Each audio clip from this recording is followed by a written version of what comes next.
Tuesday started like any other day. I clocked out at Henderson Manufacturing at exactly 5:30, my shoulders aching from hunching over spreadsheets all afternoon. The parking lot was half empty already, most people eager to beat the evening traffic on Route 9. I sat in my Honda for a moment, letting the air conditioning blast away the stuffiness of another ordinary workday. The grocery list crumpled in my purse was short: pasta, marinara sauce, milk, maybe some of those frozen garlic rolls if they were on sale. Nothing exciting, but I was looking forward to a quiet evening at home with Netflix and comfort food. Stop and Shop was busy for a Tuesday, filled with other people like me grabbing last-minute dinner ingredients. I grabbed a cart and wandered through the familiar aisles. The pasta section had a good deal on Barilla, so I tossed 3 boxes into my cart. Maybe I'd meal prep for the rest of the week. The sauce aisle was picked over, but I found a jar of Rao's tucked behind the store brand. Expensive, but worth it. The milk cooler was at the back of the store, and I grabbed a half-gallon of 2% before heading to checkout. The lines were long, typical for dinner rush.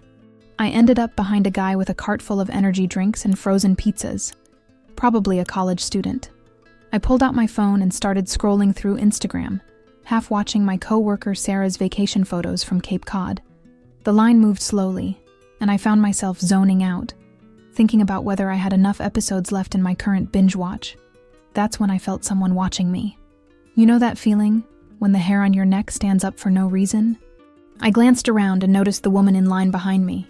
She was probably in her 60s with salt and pepper hair pulled back in a simple bun. She wore a navy cardigan over a white blouse, the kind of outfit my grandmother might have chosen. But it was her eyes that caught me. They were staring right at me with an intensity that made me uncomfortable. I smiled politely and turned back to my phone, but I could still feel her gaze. The college kid ahead of me was having trouble with his debit card, arguing with the cashier about overdraft fees. I sighed and shifted my weight, checking the time. Almost 6:30 now.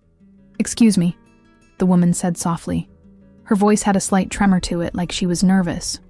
I turned around, expecting her to ask if I knew how long the line would take, or maybe if I had a coupon for something. Instead, she said, "You look so much like my daughter." I blinked. People say things like that sometimes. Strangers in grocery stores, at coffee shops, random encounters that mean nothing. I'd been told I looked like someone's niece, someone's coworker, someone's high school friend. It happens when you have one of those faces, I guess. "Oh," I said, not sure how to respond. "That's nice." But she didn't stop looking at me. Her eyes filled with tears, and she took a small step closer. The college kid finally got his card to work, and the line lurched forward. I moved with it, but she stayed right behind me, close enough that I could smell her perfume, something floral and old-fashioned. "She disappeared 22 years ago," the woman whispered. My stomach dropped. This wasn't just a casual comment anymore. The way she said it, with such raw pain in her voice, made me turn around fully to face her. Her hands were shaking as she clutched her small basket of groceries, just a loaf of bread, some soup cans, things that looked lonely. Before I could say anything, before I could process what she'd just told me, she spoke again. This time her voice was stronger, more certain. "Your name is Emma, isn't it?" The words hit me like cold water. My legs felt weak, and I had to grip my cart to steady myself. How could this stranger know my name? I hadn't used a credit card yet, hadn't said anything to anyone. The fluorescent lights above seemed too bright suddenly, and the familiar sounds of the grocery store, beeping scanners, shopping cart wheels, distant conversations, felt far away. I stared at her face, really looked at it for the first time. Something about her features seemed familiar in a way that made my chest tight. I abandoned my cart right there in the checkout line and pushed through the automatic doors into the parking lot. The evening air felt thick and humid against my skin, but I needed to get outside, needed space to breathe. My hands were shaking so badly I could barely get my keys out of my purse. The woman had followed me, but she kept her distance, standing near the shopping cart return about 10 feet away. She wasn't being aggressive or pushy.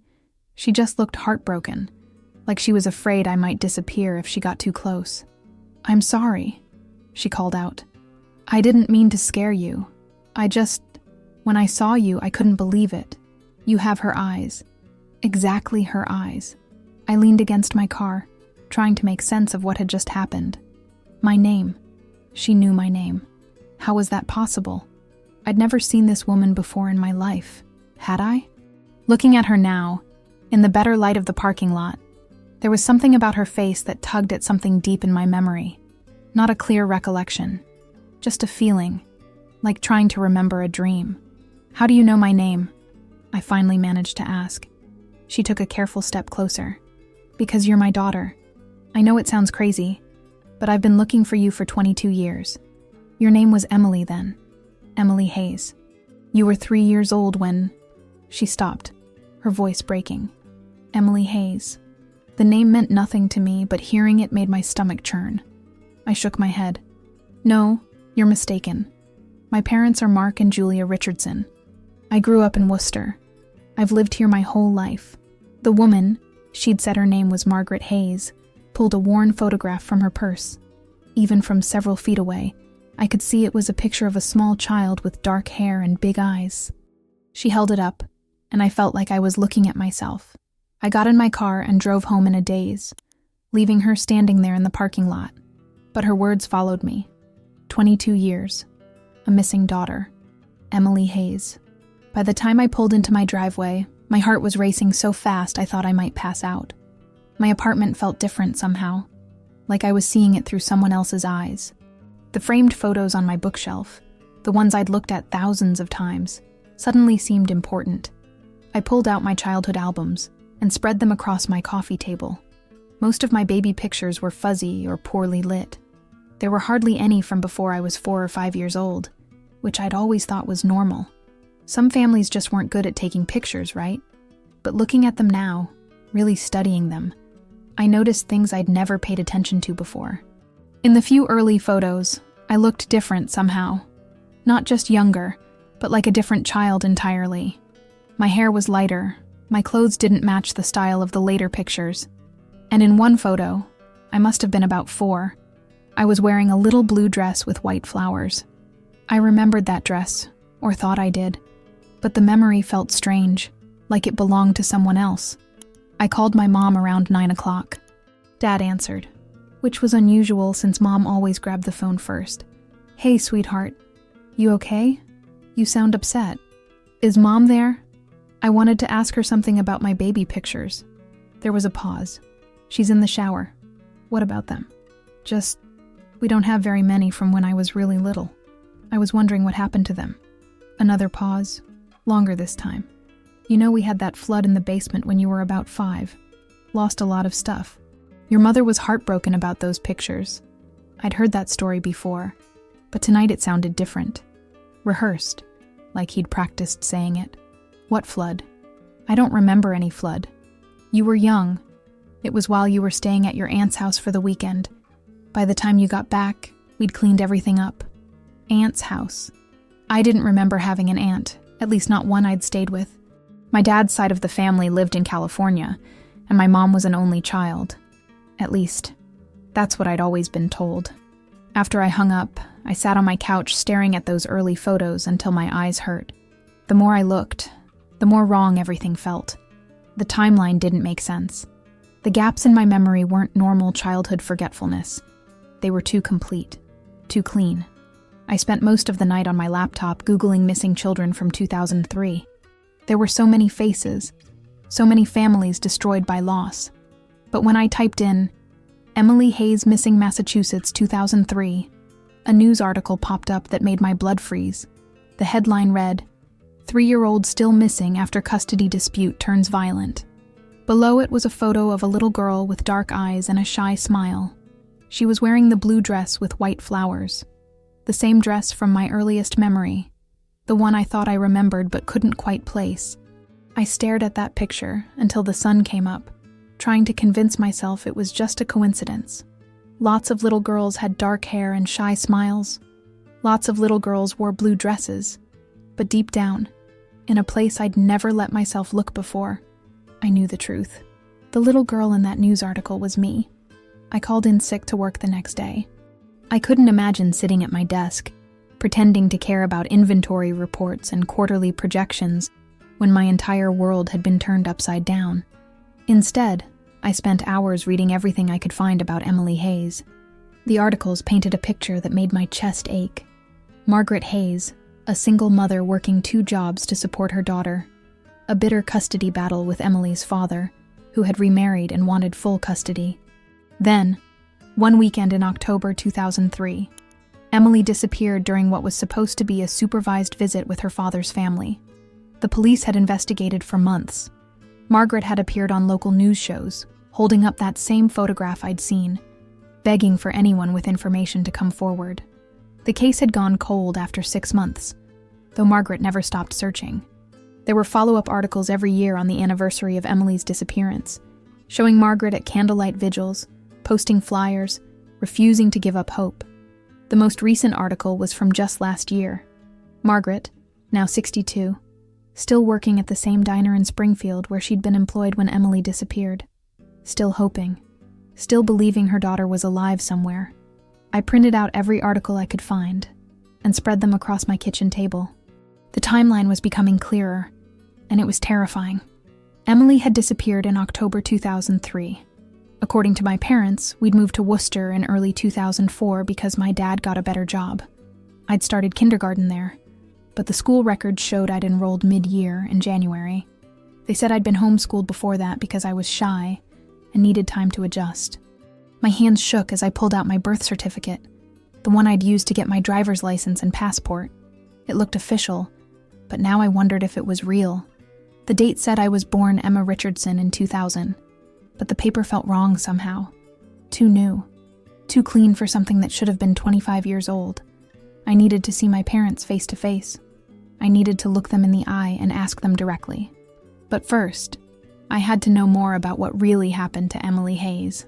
I drove to Springfield, about an hour from my apartment, and found the diner where Margaret worked. Country Kitchen was exactly what you'd expect. Red vinyl booths, a long counter with spinning stools, and the smell of coffee and bacon grease. Margaret was behind the counter, wearing a pink uniform and taking an order from a trucker. She looked older than she had in the grocery store, more tired, but there was still something familiar about the way she moved. I sat in a booth near the back and ordered coffee and pie, trying to work up the courage to approach her. She moved efficiently between tables, refilling coffee cups and chatting with the regulars. Everyone seemed to know her, and she knew their usual orders. This was her world, her routine, the life she'd built while searching for her missing daughter. When she finally came to my table, she froze. The coffee pot in her hand trembled, and for a moment I thought she might drop it. "You came back," she whispered. "I had to. I've been reading about Emily, about what happened." She slid into the booth across from me without being invited. Her eyes were red-rimmed, like she'd been crying recently. "I knew it was you the moment I saw you. A mother knows. Even after all these years, I knew. Tell me what really happened. Not the newspaper version. What really happened to Emily?" Margaret's hands fidgeted with her apron. "Your father, Emily's father, was sick. Cancer. He was dying, and he wanted custody so his family could raise you. But I couldn't let that happen. They were strangers to you, and they'd never shown any interest before he got sick. So there was a custody battle. More than that. His sister Julia and her husband Mark, they were obsessed with having a child. They'd been trying for years, spent thousands on fertility treatments. When David got sick, they convinced him that Emily belonged with them. They said I was unfit, that I couldn't provide for you properly. I thought about my parents, the people I'd called Mom and Dad for 22 years. They'd been loving, supportive, present for every school play and soccer game. But they'd also been secretive about their past, quick to change the subject when I asked about their lives before I was born. The court was leaning toward joint custody, Margaret continued. But then, during one of their supervised visits, they just disappeared. You, Julia, Mark, gone. I called the police, but they said it might be a family matter, that sometimes these things work themselves out. By the time they took it seriously, you were already gone. Why didn't you keep looking? Why didn't you hire private investigators? Margaret's laugh was bitter. With what money? I was working double shifts at 2 different diners just to pay for the lawyer. The police said they were doing everything they could, but I could see them losing interest. Missing children get forgotten if they're not from the right kind of family. But you never stopped believing I was alive. Never. I used to drive around different towns, looking for little girls who might be you. I'd see a child at a playground or in a store, and my heart would stop. I followed so many false leads, bothered so many innocent families, but I couldn't help myself. You were my baby. We sat in silence for a moment, the weight of 22 lost years hanging between us. Finally, I pulled out my phone and showed her a recent photo of myself. Do you want to know what I remember about being Emily? She nodded, tears streaming down her face. I remember a blue dress with white flowers. I remember someone singing "You Are My Sunshine" while braiding my hair. I remember feeling safe and loved. I remember you, even though I've spent 22 years trying to forget. Margaret reached across the table and took my hand. Her skin was rough from years of working in diners, but her touch was gentle.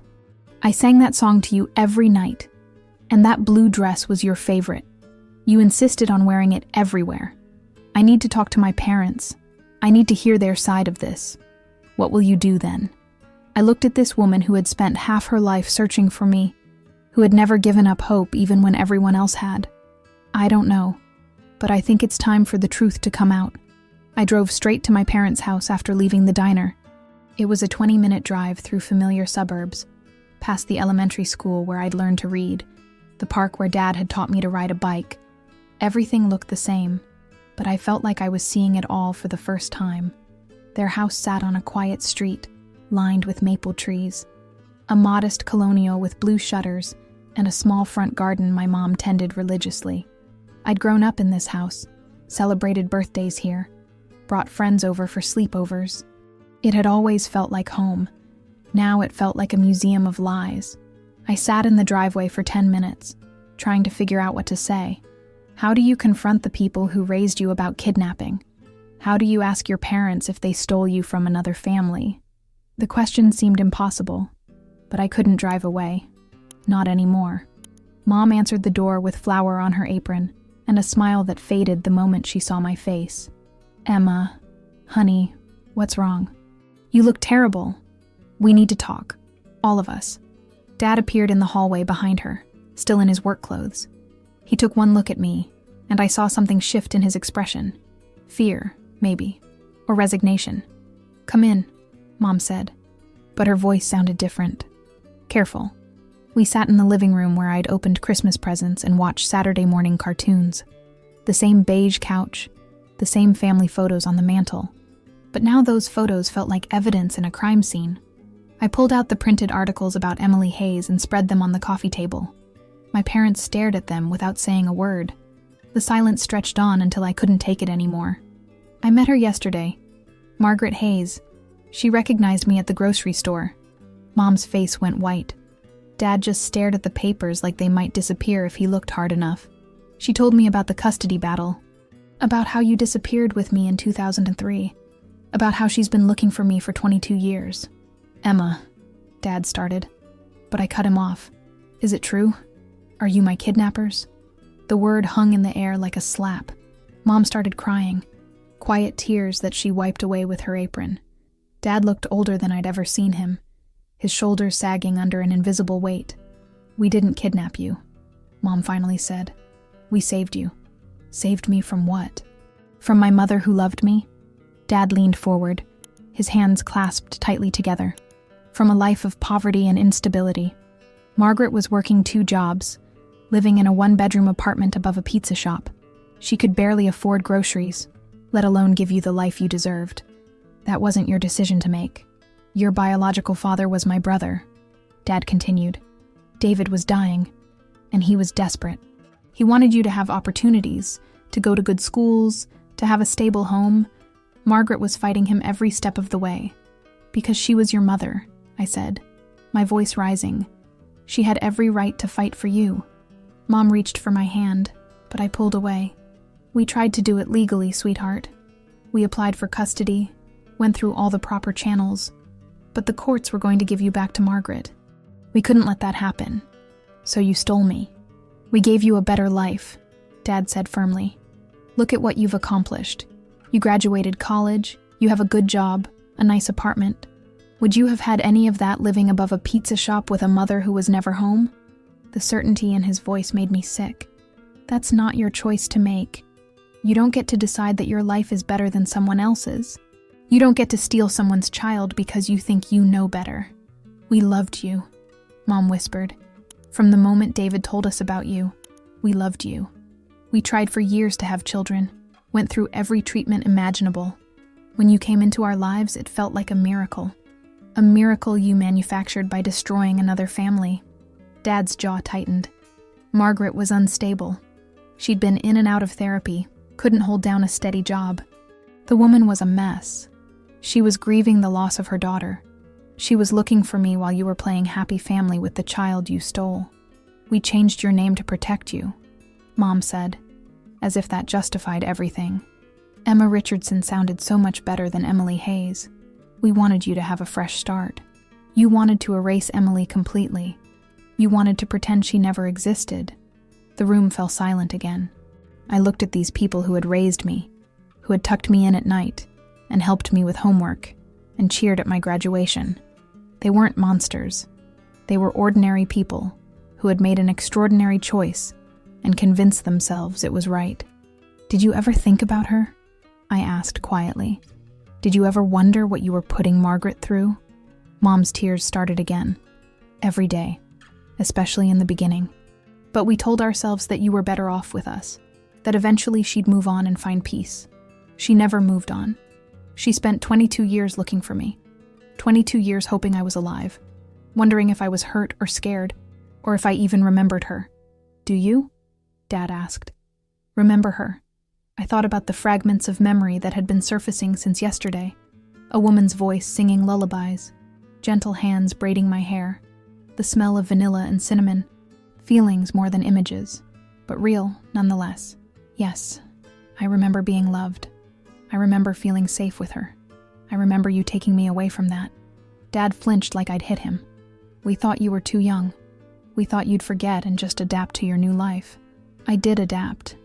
I became Emma Richardson and buried Emily Hayes so deep I almost forgot she existed. But she was always there, wasn't she? In the gaps in my memory, in the questions you wouldn't answer, in the way you both got nervous whenever I asked about my early childhood. We did the best we could, Mom said. Your best destroyed a woman's life. Your best was built on a lie that lasted 22 years. I stood up, gathering the papers from the coffee table. I need time to think about this. I need to figure out who I am now that I know the truth. You're our daughter, Dad said desperately. No matter what those papers say, no matter what that woman claims, you're our daughter. We raised you. We love you. You raised Emily Hayes and called her Emma Richardson, but you never let me choose who I wanted to be. I called Margaret the next evening. She answered on the first ring, like she'd been waiting by the phone. I talked to them, I said without preamble. To Mark and Julia. They told me their version of what happened. And they think they saved me. They think they gave me a better life than you could have. The silence on the other end stretched so long, I thought she might have hung up. Finally, she spoke, her voice barely above a whisper. Maybe they did. What? Maybe they were right. Look at you now. You're educated, successful, confident. I was a mess back then. Working 2 jobs, living paycheck to paycheck, fighting a custody battle I couldn't afford. Maybe you were better off with them. Her words hit me harder than my parents' justifications had. Don't say that. Don't let them make you believe that. I loved you more than anything in the world. But love doesn't pay for college or buy a house in a good neighborhood. Love doesn't guarantee opportunities. Love is what matters. Love is what I remember about being Emily. Another pause. Would you like to meet properly? Not at the diner, somewhere we can really talk? We agreed to meet at Riverside Park the next Saturday afternoon. It seemed appropriate somehow. Neutral ground where we could both figure out what came next. I spent the rest of the week in a strange limbo, going through the motions at work while my mind raced with questions and half-formed memories. Saturday was one of those perfect autumn days that Massachusetts does so well. The leaves were just starting to turn, and there was a crispness in the air that made everything feel more alive. I found Margaret sitting on a bench near the playground, watching children on the swings with an expression I couldn't quite read. She looked different in casual clothes, jeans and a soft sweater instead of her diner uniform. Smaller somehow. more vulnerable. When she saw me walking toward her, she stood up quickly, then seemed unsure whether to hug me or shake my hand. "Hi," I said, sitting down beside her on the bench. "Hi yourself." She turned to face me, studying my features like she was trying to memorize them. "You know, you have your father's chin. David's chin. I used to love tracing it with my finger when you were a baby. Tell me about him." "About my father. He was a good man who made some bad choices at the end. The cancer scared him, made him desperate to make sure you'd be taken care of after he was gone. But he loved you, in his way. What was he like when he was healthy?" Margaret smiled for the first time since I'd known her. "Funny. He could make me laugh even when I was furious with him. He was irresponsible with money, terrible at keeping jobs, but he had this way of making every day feel like an adventure. You got that from him, I think. Even as a little girl, you were always looking for magic in ordinary things. I don't feel very magical now. You survived, didn't you? You grew up loved and cared for, even if it wasn't with me. That's something." We sat in comfortable silence, watching a father push his daughter on a swing. The little girl squealed with delight every time she went higher, and her father laughed along with her. It was such a normal, beautiful moment that it made my chest ache. What was I like when I was Emily? Margaret's eyes filled with tears, but she was still smiling. Curious about everything. "You asked a million questions a day. Why is the sky blue? Where do birds sleep? Why don't cats like water? I used to joke that you'd be a scientist or a detective when you grew up, because you never stopped investigating the world around you. I work in logistics now. Pretty boring compared to your predictions. Do you like it?" I considered the question. "It's fine. It pays the bills, gives me weekends off. I never really thought about whether I liked it. That's not very Emily-like." Emily always knew exactly what she wanted and wasn't shy about asking for it. Maybe Emma is more practical than Emily was. Margaret reached into her purse and pulled out a small photo album. "I brought these. Pictures of you from before you became Emma." My hands trembled as I took the album. The first page showed a tiny baby with dark hair and serious eyes. Me, but not me. Emily. The photos progressed through toddlerhood. First steps, first birthday, playing in a sandbox that looked like it belonged to an apartment complex. In every picture, I looked happy. Not just content, but genuinely joyful. There was a light in my eyes that I wasn't sure I'd ever seen in mirrors as Emma. And in the photos where Margaret appeared, she looked younger, softer, completely devoted to the little girl in her arms. "You were my whole world," she said quietly. "I know that probably sounds pathetic, but you were all I had. Your father and I were never married, barely even together, really. But you made everything make sense. What happened after I disappeared? How did you survive it?" "Barely. I had what you'd probably call a breakdown. Couldn't work, couldn't sleep, couldn't function. I spent months driving around different states, following any lead no matter how ridiculous. I called the police so often they started treating me like a nuisance. But you kept working at the diner. Had to eat, had to pay rent, and it kept me in one place in case you ever came back. Stupid maybe, but I couldn't risk moving away and missing you." I flipped through more photos, seeing glimpses of a life I'd forgotten. A small Christmas tree in what looked like a studio apartment. Me in a high chair, covered in spaghetti sauce and grinning. Margaret reading to me from a picture book, both of us squeezed into a rocking chair that had seen better days. "It looks like we were happy," I said. "We were. Poor, stressed, uncertain about the future, but happy. You used to wake up singing. Every morning you'd climb into my bed at dawn and start singing nonsense songs you'd made up. It was the most beautiful sound in the world. I don't sing anymore. Maybe you could learn again." The afternoon was getting late, and the park was starting to empty. We'd been talking for hours, sharing pieces of a puzzle that had been broken for over 2 decades. But I still didn't know how to put those pieces back together. "What do we do now?" I asked. Margaret looked at me with such tenderness that I had to look away. "Whatever you want. I've waited 22 years to find you. I can wait longer if you need time to figure things out. What if I can't be Emily again? What if too much time has passed? Then be Emma. Be whoever you are now. I just want the chance to know you, whatever name you choose." The DNA test was just a formality. We both knew what it would say, but Margaret insisted we needed it for closure, and probably for legal reasons, though neither of us talked about that part yet. We went to a clinic in Springfield together, gave our samples, and waited 3 weeks for results that would officially confirm what our hearts already knew. When the envelope arrived, I called Margaret first. "It's here. Do you want me to come over? We could open it together." "Yes, please." She arrived 20 minutes later with coffee and donuts from Dunkin', like she was preparing for either a celebration or a wake. We sat at my kitchen table, the sealed envelope between us like a small bomb. "You open it," I said. Her hands shook as she tore the paper. She read silently for a moment, then looked up at me with tears in her eyes. 99.97% probability. You're my daughter." We held each other and cried. For the little girl who disappeared. For the woman who never stopped looking.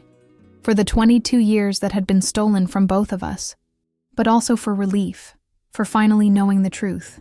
For finding each other again. After that, we started meeting regularly. Coffee every Tuesday after her shift at the diner. Phone calls on weekends.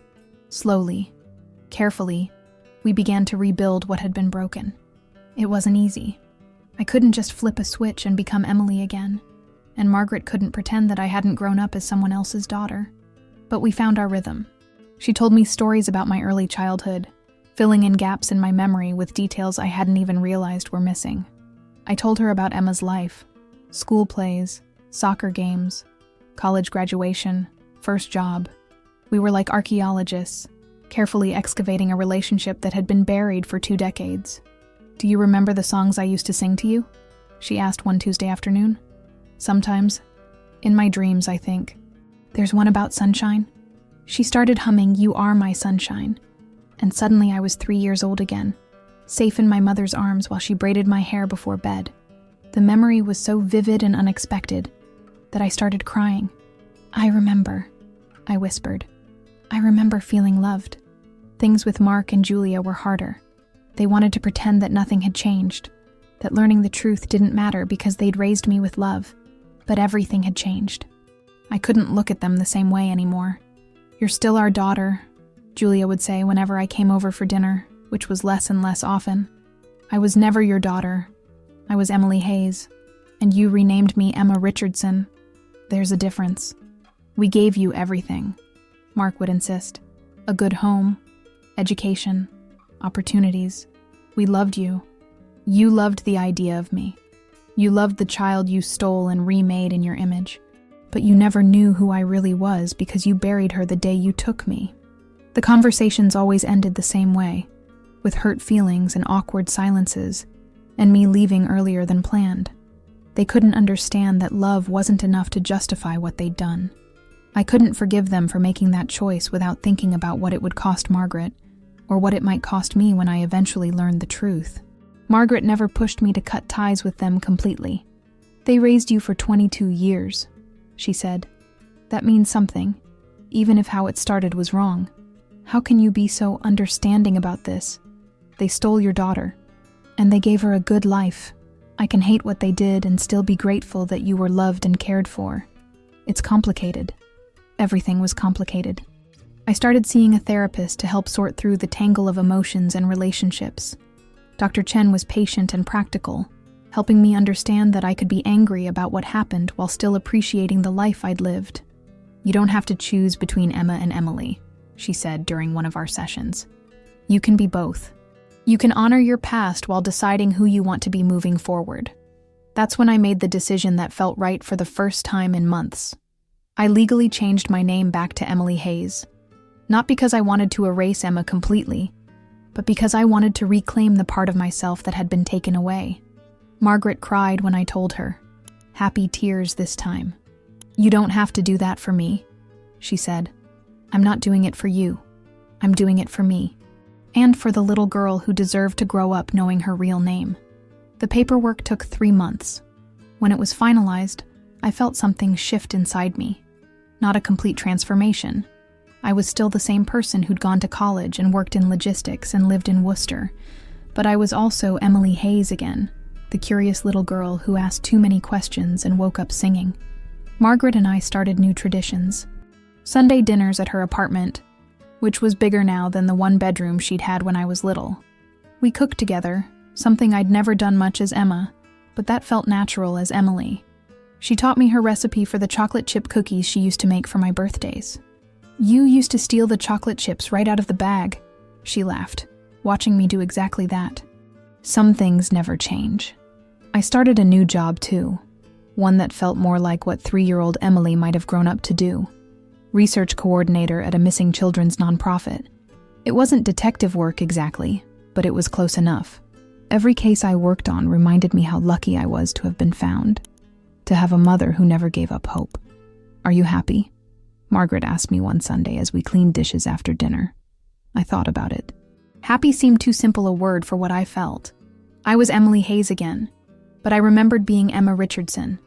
I had my mother back, but our relationship was built on adult foundations rather than childhood memories. I'd lost the parents who raised me, but gained the truth about where I came from. "I'm whole," I said finally. "For the first time in my life, I feel whole." Margaret smiled and handed me another plate to dry. "That's enough for now." And it was. After 22 years of being someone else, being whole was more than enough. It was everything.